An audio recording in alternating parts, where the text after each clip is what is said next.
Ian डेरेच को blue falcon कैसे मिला? बहुत समय पहले एक राजा और रानी पश्चिम के द्वीपों पर राज करते थे और उनका एक बेटा था जिसे वे बहुत प्यार करते थे। लड़का बड़ा होकर लंबा, मजबूत और सुंदर हो गया और वह देश में अपनी उम्र के किसी भी लड़के से बेहतर दौड़ सकता था, निशाना लगा सकता था, तैर सकता था और गोता लगा सकता था। इसके अलावा वह नाव चलाना जानता था और वीणा पर गीत गाता था और सर्दियों की शामों के दौरान जब सभी लोग विशाल हॉल की आग के चारों ओर धनुष को आकार देने या कपड़ा बुनने के लिए इकट्ठे होते थे, तो इयान डेरेच उन्हें अपने पूर्वजों के कामों की कहानियां सुनाता था। इस तरह समय बीतता गया और इयान लगभग एक वयस्क हो गया, जैसा कि उन दिनों में माना जाता था, और फिर उसकी मां रानी की मृत्यु हो गई। पूरे द्वीप में शोक की लहर दौड़ गई और लड़के और उसके पिता ने भी उसका बहुत शोक मनाया, लेकिन नया साल आने से पहले राजा ने दूसरी पत्नी से शादी कर ली थी और ऐसा लग रहा था कि वह अपनी पुरानी पत्नी को भूल गया है। केवल इयान को ही याद था। एक सुबह जब घाटी के पेड़ों में पत्तियां पीली हो गई थीं, इयान ने अपना धनुष कंधे पर लटकाया और अपने तरकश में तीर भरकर शिकार की तलाश में पहाड़ी पर चला गया। लेकिन कहीं भी कोई पक्षी नहीं दिखाई दिया। आखिरकार एक नीला बाज उसके पास से उड़ता हुआ आया और उसने अपना धनुष उठाकर उस पर निशाना साधा। उसकी नज़र सीधी थी और उसका हाथ स्थिर था, लेकिन बाज की उड़ान तेज थी और उसने उसके पंख से केवल एक पंख मारा। चूंकि सूरज अब समुद्र के ऊपर डूब चुका था, इसलिए उसने पंख को अपने शिकार के थैले में रखा और घर की ओर चल पड़ा। क्या तुम आज मेरे लिए बहुत सारा शिकार लाए हो? हॉल में प्रवेश करते ही उसकी सौतेली माँ ने पूछा।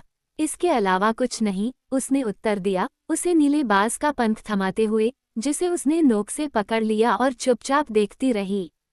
फिर वह इयान की ओर मुड़ी और बोली, मैं इसे तुम पर क्रॉस और जादू की तरह और वर्ष के पतन की तरह लगा रहा हूँ, ताकि तुम हमेशा ठंडे, गीले और गंदे रहो और तुम्हारे जूतों में हमेशा तालाब बने रहें, जब तक कि तुम मुझे वह नीला बाज नहीं ला देते जिस पर वो पंख उगाया था। इयान डेरेच ने उत्तर दिया, यदि तुम जादू कर रहे हो तो मैं भी जादू कर सकता हूँ, और जब तक मैं वापस नहीं आ जाता, तुम एक पैर बड़े घर पर और दूसरा महल पर रखकर खड़े रहोगे, और तुम्हारा चेहरा हवा की ओर होगा, चाहे वह कहीं से भी बहे। फिर वह पक्षी को खोजने चला गया, जैसा कि उसकी सौतेली माँ ने उसे बताया था, और पहाड़ी से घर की ओर देखते हुए उसने देखा कि रानी एक पैर बड़े घर पर और दूसरा महल पर रखकर खड़ी है, और उसका चेहरा उस ओर मुड़ा हुआ है जिस ओर भी तूफान आए। वह पहाड़ियों और नदियों के बीच से यात्रा करता हुआ एक विस्तृत मैदान में पहुंच गया, और उसे बाज की एक झलक भी नहीं मिली। अंधेरा और गहरा होता गया और छोटे पक्षी अपने घोंसलों की तलाश करने लगे, और आखिरकार इयान डेरेच को कुछ भी दिखाई नहीं दिया और वह कुछ झाड़ियों के नीचे लेट गया और उसे नींद आ गई। और उसके सपने में एक नर्म नाक ने उसे छुआ और एक गर्म शरीर उसके बगल में मुड़ा हुआ था, और एक धीमी आवाज ने उसे फुसफुसाया, भाग्य तुम्हारे विरुद्ध है इयान डेरेच, मेरे पास तुम्हें देने के लिए भेड़ का गाल और खुरही है, और तुम्हें इसी से संतुष्ट रहना चाहिए। ये कहते हुए इयान डेरेच जाग गया और उसने गिलमैटियन लोमड़ी को देखा। उन्होंने आपस में आग जलाई और खाना खाया। फिर लोमड़ी गिलमैटियन ने इयान डेरेच को पहले की तरह लेटने और सुबह तक सोने को कहा।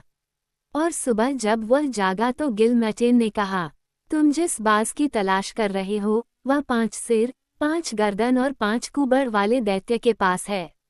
मैं तुम्हें उसके घर का रास्ता दिखाऊंगा और मैं तुम्हें सलाह देता हूँ कि तुम उसकी आज्ञा का पालन करो, फुर्ती और खुशी से, और सबसे बढ़कर उसके पक्षियों के साथ अच्छा व्यवहार करो, क्योंकि इस तरह वह तुम्हें अपना बाज खिला सकता है और उसकी देखभाल कर सकता है।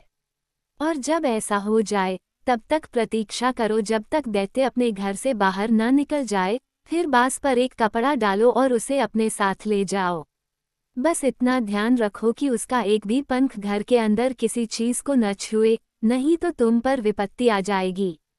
इयान डेरेच ने कहा, मैं आपकी सलाह के लिए आपका धन्यवाद करता हूँ, और मैं इसका पालन करने में सावधानी बरतूंगा।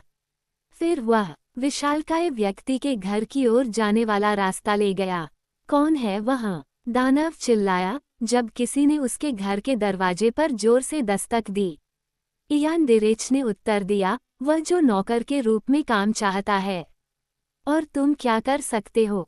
विशाल ने फिर पूछा। इयान दिरेच ने उत्तर दिया, मैं पक्षियों को चारा खिला सकता हूँ और सुअर पाल सकता हूँ, मैं गाय को चारा खिला सकता हूँ और दूध दे सकता हूँ, और बकरियों और भेड़ों को भी, यदि आपके पास इनमें से कोई है तो फिर अंदर आ जाओ, क्योंकि मुझे ऐसे व्यक्ति की बहुत जरूरत है, दानव ने कहा।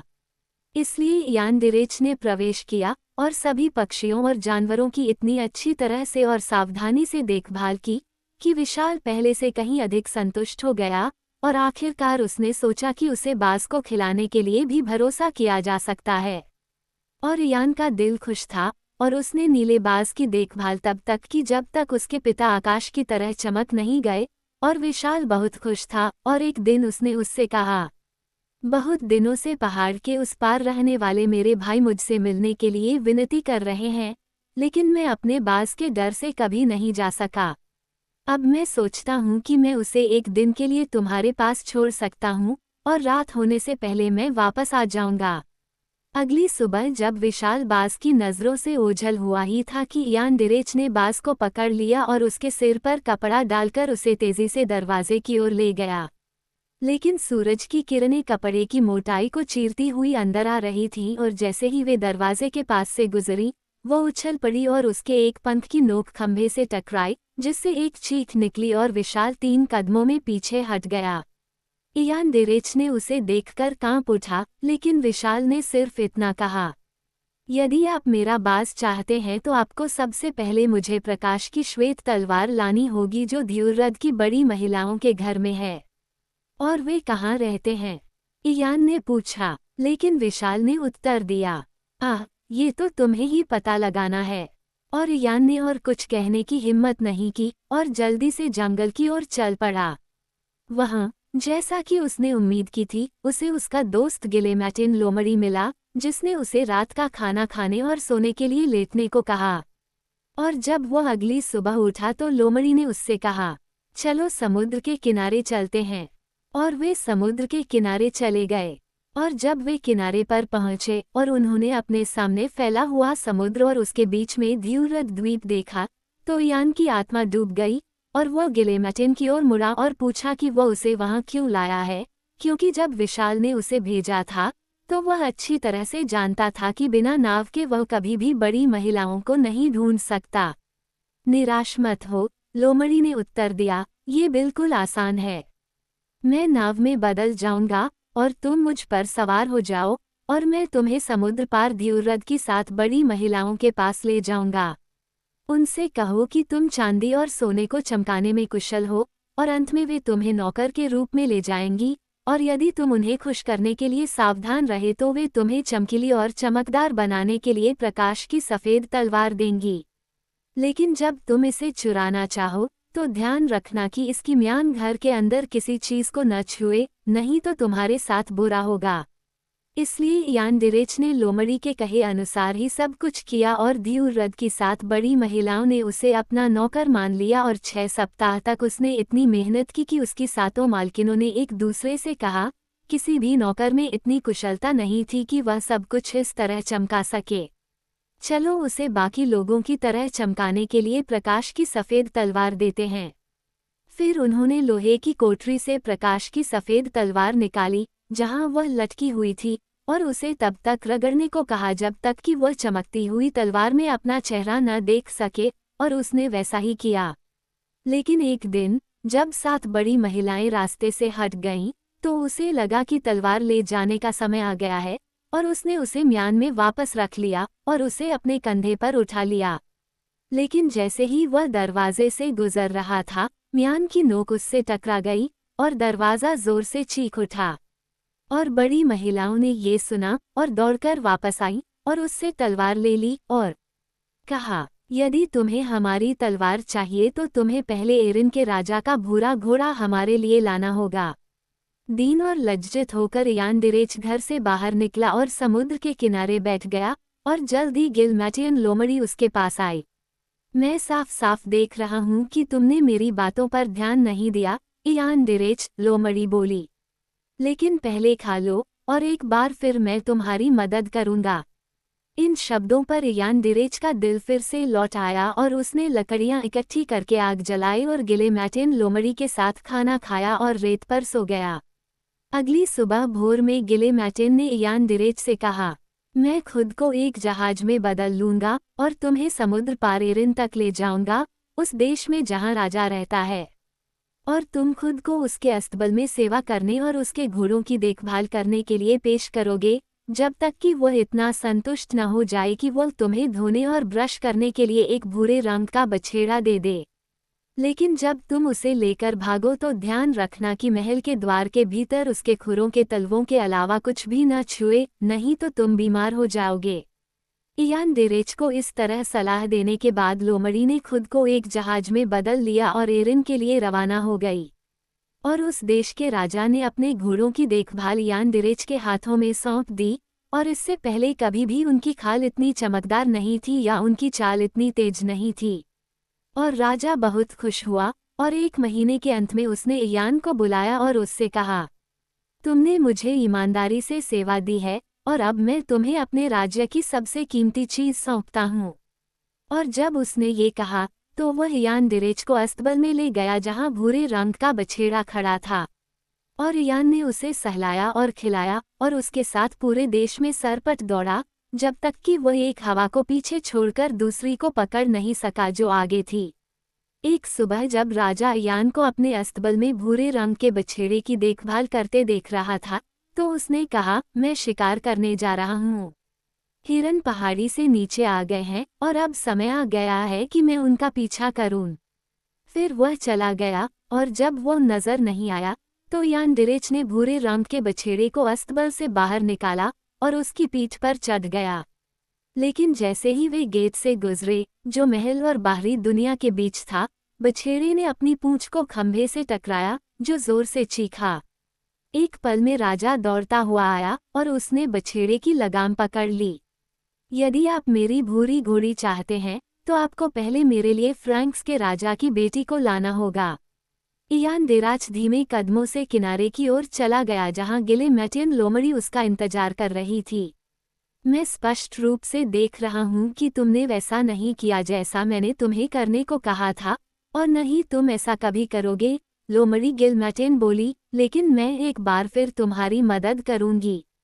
तीसरी बार मैं स्वयं को एक जहाज में बदल लूंगी और हम फ्रांस के लिए रवाना होंगे। और वे फ्रांस के लिए रवाना हुए, और चूंकि वह जहाज था, गिलेमेटिन ने जहां चाहा वहां रवाना होकर खुद को जमीन पर एक चट्टान की दरार में भागते हुए पाया। फिर उसने यानदिरेच को राजा के महल में जाने का आदेश दिया और कहा कि वह बर्बाद हो गया है, कि उसका जहाज चट्टान में फंस गया है और कोई भी नहीं बचा है सिवाय उसके। यानदिरेच ने लोमड़ी की बातें सुनी और उसने इतनी दयनीय कहानी सुनाई कि राजा और रानी और उनकी बेटी राजकुमारी सभी उसे सुनने के लिए बाहर आ गए। और जब उन्होंने सुना तो उन्हें किनारे पर जाने और जहाज को देखने के अलावा कुछ भी अच्छा नहीं लगा, जो अब तक तैर रहा था, क्योंकि ज्वार बढ़ गया था। वह टूटा फूटा और क्षतिग्रस्त था, मानो वह कई खतरों से गुजरा हो, फिर भी उसके भीतर से एक अद्भुत मधुर संगीत बह रहा था। राजकुमारी ने चिल्लाते हुए कहा, यहाँ एक नाव ले आओ, ताकि मैं स्वयं जाकर वह वीणा देख सकूं जो ऐसा संगीत उत्पन्न करती है। और एक नाव लाई गई, और यानदिरेच उसे जहाज के किनारे ले जाने के लिए आगे बढ़ा। वह नाव को दूर की ओर ले गया, ताकि कोई देख न सके, और जब उसने राजकुमारी को नाव पर चढ़ाया तो उसने नाव को धक्का दिया, ताकि वह फिर से नाव पर वापस न आ सके। और संगीत हमेशा मधुर लगता था, हालांकि वे कभी नहीं समझ पाते थे कि यह कहाँ से आ रहा है, और इसे जहाज के एक हिस्से से दूसरे हिस्से में ढूंढते रहते थे। जब वे आखिरकार डेक पर पहुंचे और अपने चारों ओर देखा, तो उन्हें जमीन का कुछ भी नहीं दिखाई दिया, या तेज बहते पानी के अलावा कुछ भी नहीं। राजकुमारी चुप खड़ी रही और उसका चेहरा गंभीर हो गया। आखिरकार उसने कहा, तुमने मेरे साथ बहुत बुरा व्यवहार किया है। ये तुमने क्या किया है और हम कहाँ जा रहे हैं? यानदिरेच ने उत्तर दिया, तुम एक रानी बनोगी, क्योंकि एरिन के राजा ने मुझे तुम्हारे लिए भेजा है, और बदले में वह मुझे अपना भूरा घोड़ा देगा, ताकि मैं उसे ध्युरद की 7 बड़ी महिलाओं के पास ले जा सकूं, बदले में मुझे प्रकाश की सफ़ेद तलवार मिलेगी।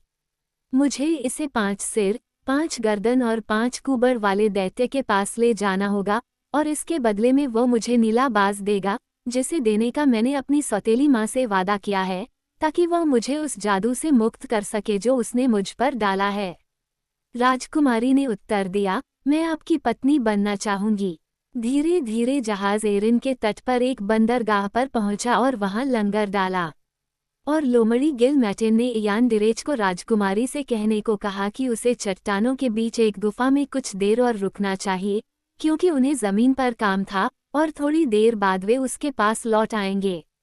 फिर उन्होंने एक नाव ली और कुछ चट्टानों तक पहुंचे, और जैसे ही वे जमीन पर पहुंचे गिलमैटिन ने खुद को एक सुंदर महिला के रूप में बदल लिया, जो हंसी और यानदिरेच से कहा, मैं राजा को एक अच्छी पत्नी दूंगी। अब एरिन का राजा पहाड़ी पर शिकार कर रहा था, और जब उसने बंदरगाह की ओर एक अजीब जहाज को आते देखा, तो उसने अनुमान लगाया कि यह यानदिरेच हो सकता है, और अपना शिकार छोड़कर पहाड़ी पर अस्तबल की ओर भागा। उसने जल्दी से अपने खलिहान से भूरे रंग के बछेड़े को बाहर निकाला, और उसकी पीठ पर सोने की काठी और अपने सिर पर चांदी की लगाम रखी, और बछेड़े की लगाम अपने हाथ में लेकर वह राजकुमारी से मिलने के लिए दौड़ा। यानदिरेच ने कहा, मैं आपके लिए फ्रांस के राजा की बेटी लाया हूँ। और एरिन के राजा ने युवती को देखा और बहुत खुश हुआ, यह नहीं जानते हुए कि यह गिलमैटिन लोमड़ी थी।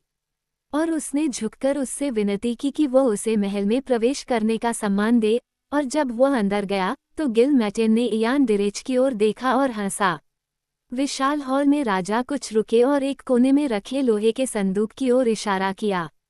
उस संदूक में वह मुकुट है जो कई वर्षों से तुम्हारा इंतजार कर रहा था, उसने कहा, और आखिरकार तुम उसे लेने आए हो। और वह संदूक खोलने के लिए नीचे झुका। एक पल में गिलमैटिन लोमड़ी उसकी पीठ पर उछल पड़ी और उसे ऐसा काटा कि वह बेहोश होकर गिर पड़ा। जल्दी से लोमड़ी ने फिर से अपना रूप धारण कर लिया और समुद्र तट की ओर भाग गई, जहां यानदिरेच और राजकुमारी और बेकोल्ट उसका इंतजार कर रहे थे। मैं एक जहाज बन जाऊंगा, गिलमैटिन ने कहा, और तुम मुझ पर सवार हो जाओगे। और उसने वैसा ही किया, और यानदिरेच ने भूरे घोड़े को जहाज में चढ़ा दिया और राजकुमारी उनके पीछे चली गई, और वे ध्युरराध के लिए रवाना हो गए।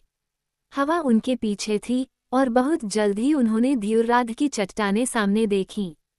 तब लोमड़ी गिलमैटिन बोली, भूरे रंग के बछेड़े और राजा की बेटी को इन चट्टानों में छिपा दो, और मैं स्वयं उस बछेड़े का वेश धारण कर लूंगी और तुम्हारे साथ साथ बड़ी स्त्रियों के घर चलूंगी।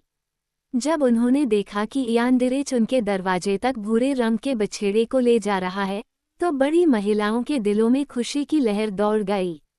उनमें से सबसे छोटी ने प्रकाश की सफ़ेद तलवार उठाई और उसे यानदिरेच के हाथों में दे दिया, जिसने सोने की काठी और चांदी की लगाम उतार दी और तलवार लेकर पहाड़ी से नीचे उस जगह पर चला गया जहां राजकुमारी और असली बछेड़ा उसका इंतजार कर रहे थे।